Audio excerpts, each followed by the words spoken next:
He was a fussy child growing up in a cold family. From an early age, he was obsessive about gathering information. He learned that knowledge, especially secret knowledge, was power. At 12, he kept a diary recording his life in detail. He created a neighborhood newspaper, its columns filled with gossip, some of which he collected by eavesdropping. He stuttered and was shy, but trounced opponents in high school debates thanks to his mastery of the facts. In his personal life, he was homosexual when that was not socially approved. He attended his cadet corps dance alone. A compulsive self-archiver, he even saved his empty dance card. At 18, he clerked in the Library of Congress while studying law at night. 4 years later, his gift for ferreting out facts won him a job in the Justice Department. His mission to gather dossiers on suspected foreign enemies. He went on to build and head the most powerful investigative force in the Western world, the FBI, collecting secrets about others while hiding secrets about himself. At the start of the Cold War, President Harry S. Truman needed to create an international spy agency to counter the Soviets. Hoover wanted the FBI to take responsibility for both foreign and domestic spying, just like the KGB. Now, J. Edgar Hoover was the innovator when it came to information collecting. And he said, well, because I'm the innovator, because I'm doing this so much better than anyone else, I should also be able to run the international side of things. Well, Truman understood how Hoover used sex to undermine the constitutional order. In 1945, he wrote, "We want no Gestapo or secret police. FBI is tending in that direction. They are dabbling in sex life scandals and plain blackmail when they should be catching criminals." Truman did not think that Hoover should have any more power, so he created the CIA with responsibility for foreign intelligence. The formation of the CIA and making it so that the FBI and J. Edgar Hoover couldn't do both domestic and international investigation was a big blow to Hoover. Hoover never forgave Truman and started leaking information about alleged communists in the Truman administration to young Congressman Richard Nixon and Senator Joe McCarthy.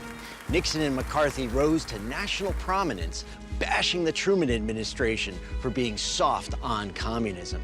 J. Edgar Hoover was the true creator of McCarthyism. A recently declassified document from 1950 reveals that Hoover had a secret plan to suspend habeas corpus and imprison 12,000 Americans that he considered disloyal. Fortunately, Truman did not go along with this plan, but it does reveal how this unelected bureaucrat threatened democracy in America. With the war raging in Europe, a wary President Roosevelt came to rely on Hoover for intelligence on his own political enemies. FDR gave Hoover a secret order expanding his powers to spy on subversives. It was an order Hoover would use to justify his invasive surveillance techniques for decades to come.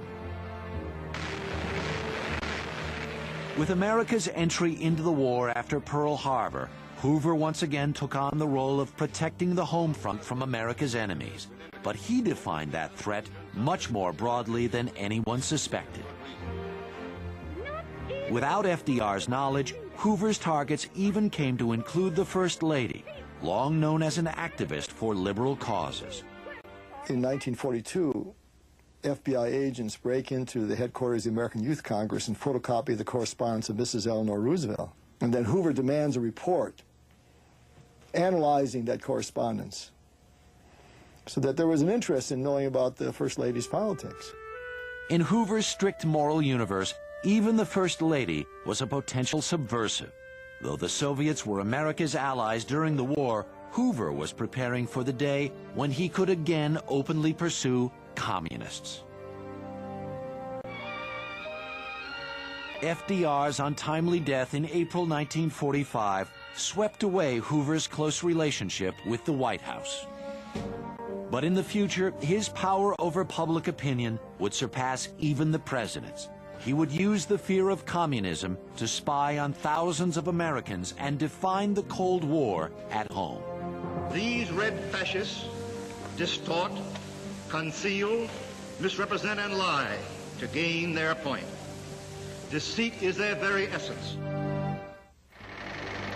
Just as he tapped the fear of gangsters during the Great Depression and the Nazis during World War II, next, J. Edgar Hoover exploited the fear of communists to establish himself as the supreme defender of the nation's morality. We of the FBI feel that we're a part of a team to make America a great and decent place in which to live.